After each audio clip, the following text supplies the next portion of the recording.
Kemudian tadi mendapatkan standing applause ya mengenai kemudian pemimpin ini harus bekerja untuk rakyat, bukan bekerja untuk kerabat atau keluarga. Iya. Mas Burhan.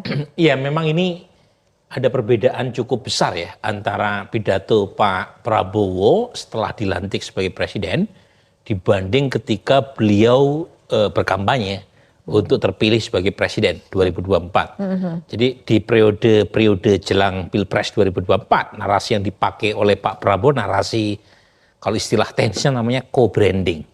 Jadi membrand dirinya pada pemilik brand yang lebih besar, yaitu Pak Jokowi, karena presiden saat itu adalah Presiden Jokowi yang popularitasnya tinggi. Jadi co-branding ini sukses mengantarkan Pak Prabowo, apalagi yang dipilih sebagai cawapresnya Pak Prabowo anaknya Pak Jokowi. Dan itu yang menjelaskan mengapa pemilih Joko Widodo itu migrasi besar-besaran dari sebelumnya ke Mas Ganjar pindah ke Pak Prabowo. Tetapi setelah terpilih, seperti yang saya duga, dia akan memerintah dengan instingnya sendiri. Dan biasanya presiden yang baru menjabat itu melakukan diferensiasi itu dengan presiden sebelumnya. Ingat nggak kasus Pak Jokowi pertama kali dilantik sebagai presiden? Waktu itu kan belum lama setelah dia dilantik, beliau melakukan kunjungan ke Hambalang Wisma Olahraga yang mangkrak ya pada masa Pak SBY. Ya. Itu yang diingat oleh publik bahwa Pak Jokowi yang saat itu baru terpilih sebagai presiden, itu ada dua itu pesannya. Satu, menunjukkan bahwa Pak Jokowi anti korupsi, karena Hambalang itu dianggap sebagai simbol kegagalan pemerintahan sebelumnya. Yang kedua, sekaligus menunjukkan bahwa Pak Jokowi ingin dilihat sebagai pemimpin yang hands on. Nah, untuk kasus sekarang, Pak Prabowo ingin menunjukkan saya berbeda loh, saya tidak mengurus atau memprioritaskan kerabat loh.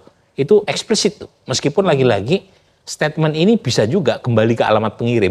Karena kan banyak juga kan keluarga besar Pak Prabowo yang berkiprah di politik. Jadi hati-hati ketika mengirimkan pesan kepada publik, kalau tidak hati-hati bisa kembali ke publik. Nah, untungnya dalam daftar nama yang diundang oleh Pak Prabowo dalam audisi hanya satu nama kan yang punya hubungan keluarga. Namanya Thomas Jiwandono. Itu pun posisinya konon ya sebagai wamen, bukan menteri ya. Tapi kalau misalnya tidak hati-hati ke depan, nanti statement Pak Prabowo bisa dipakai untuk dialamatkan kembali kepada Pak Prabowo. Tapi lagi-lagi ini bagian dari diferensiasi, suatu hal yang menandai bahwa Pak Prabowo pengen menunjukkan sebagai figur yang berbeda dengan Pak Jokowi, sekalipun Pak Jokowi punya kontribusi elektoral yang besar buat kemenangan Pak Prabowo. Oke, mengenai ajakan dari Pak Prabowo dalam pidatonya untuk kemudian seluruh komponen bangsa solid. Ini pesannya apa artinya, Mas Burhan? Ya, ini tidak lepas dari karakter Pak Prabowo. Kalau kita lihat 2014 ketika Pak Prabowo maju sebagai calon presiden, saat itu juga beliau membangun koalisi raksasa ya. Jadi ada Golkar, ada Gerindra, ada Demokrat, ada PAN, besar sekali waktu itu. Ya. Kemudian ketika beliau menang 2024, beliau berkali-kali mengatakan pentingnya persatuan elit ya. Di tengah tantangan geopolitik yang tidak mudah. Bahkan PDI Perjuangan pun dia buka pintunya lebar-lebar jika ingin bergabung. Ya. Belum lagi partai-partai pendukung Mas Anies maupun Mas Ganjar juga diajak ya. Dan kita lihat misalnya PKB, kemudian PKS, ya, kemudian P3, Nasdem mengatakan siap untuk bergabung tetapi tidak menitipkan kadernya di kabinet. Tapi overall lagi-lagi menunjukkan bahwa Pak Prabowo itu sangat terbuka untuk mengajak semua kekuatan untuk bergabung.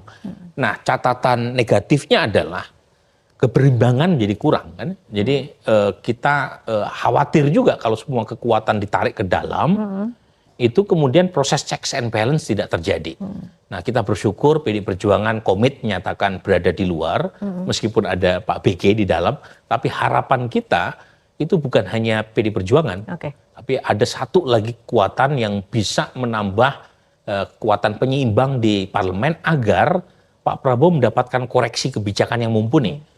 Nah, sebab kalau misalnya semuanya berada di dalam, yang terjadi adalah yes man. Dan yang rugi bukan hanya rakyat, karena rakyat tidak punya saluran formal untuk melakukan proses koreksi kebijakan. Pak Prabowo juga tidak mendapatkan alternatif kebijakan yang mumpuni. Jadi sebenarnya kalau kita merujuk pada pengalaman negara-negara yang punya kekuatan oposisi yang kuat, itu democratic governance dan economic performance lebih baik. Nah, kita berharap Pak Prabowo jangan punya tendensi mengajak semua kekuatan di dalam. Oke. Karena yang rugi Pak Prabowo sendiri. Oke, terakhir Mas Burhan mungkin ringkas saja mengenai harapan. Mas Burhan sendiri berharapnya pemilihan nanti orang-orang yang ada dalam kabinet ataupun bagaimana cara pemerintahan Prabowo Gibran nanti untuk menyelesaikan tantangan seperti apa? Ringkas saja Mas Burhan. Saya tentu realistik optimism ya. Saya optimis tapi harus realistis ya. Dengan merujuk rekam jejak Pak Prabowo, dengan merujuk pada koalisi besar yang ingin dibentuknya, dengan merujuk daftar nama yang dipanggil dalam daftar audisi. Pertama kita harus tetap optimis bagi bangsa, apalagi Pak Prabowo sudah menyiapkan sekian lama sejak beliau menjadi anggota kabinet Pak Jokowi, kemudian terpilih 14 Februari dan akhirnya dilantik hari ini. Ada proses panjang yang saya harapkan Pak Prabowo belajar dalam proses itu. Tetapi saat yang sama saya juga harus realistis ya, realistis untuk melihat bahwa kita tidak boleh terlalu tinggi ya membangun harapan sehingga justru malah kecewa ketika harapan itu tidak terpenuhi. Jadi yang fair adalah kasih kesempatan buat Pak Prabowo untuk bekerja. Kita mendoakan yang terbaik buat beliau dan tentu saja buat bangsa ini.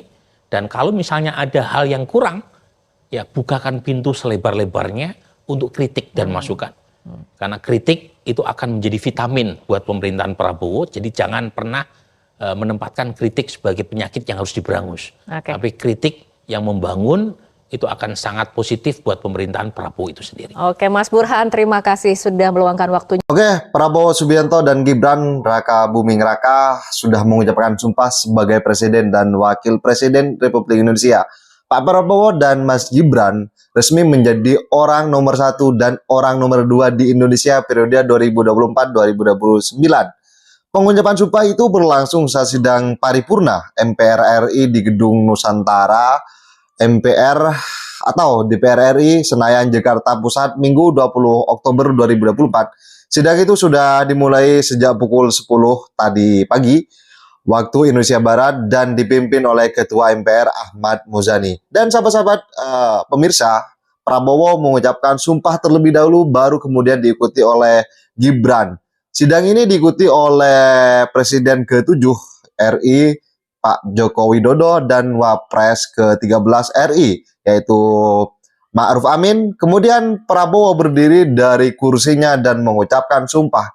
Jokowi yang berada di samping Prabowo itu juga ikut berdiri dan menyaksikan prosesi ini. Anggota MPR yang hadir juga turut berdiri menyaksikan proses bersejarah ini. Acara itu dilanjutkan dengan penandatanganan berita acara pelantikan oleh Presiden, Wakil Presiden, dan pimpinan MPR. Kemudian berita acara pelantikan diserahkan oleh pimpinan MPR. Kemudian acara itu dilanjutkan dengan pertukaran tempat duduk presiden dari Jokowi ke Prabowo. Kemudian diikuti pertukaran tempat duduk Ma'ruf Amin dengan Gibran Raka Buming Raka. Dan Prabowo dan Gibran di sini menggantikan posisi Jokowi dan Ma'ruf Amin yang telah menjabat pada periode 2019-2024. Prabowo, pemirsa di sini resmi menjabat presiden ke-8 RI dan Gibran sebagai Wapres ke-14 RI. Tentunya dalam pidato pertama Pak Prabowo di sini sangat menggelegar dan bikin seisi ruangan bikin bergemuruh dan merinding. Dan Pak Prabowo dan Gibran di sini melakukan iring-iring dari gedung parlemen ke Istana Negara Jakarta Pusat. Prabowo Gibran di sini menyapa warga di sepanjang jalan menuju istana. Dan pemirsa, dengan dilantiknya Pak Prabowo dan Mas Gibran Raka Buming Raka sebagai presiden dan juga wakil presiden, maka tak sedikit dari para pembenci dan juga pengkritik presiden sebelumnya yaitu Presiden Joko Widodo kini sedang merapat di bawah pangkuan atau di bawah kepemimpinan Pak Prabowo Subianto. Dan sahabat-sahabat pemirsa, bagaimana tanggapan kalian? Silahkan ditulis di kolom komentar.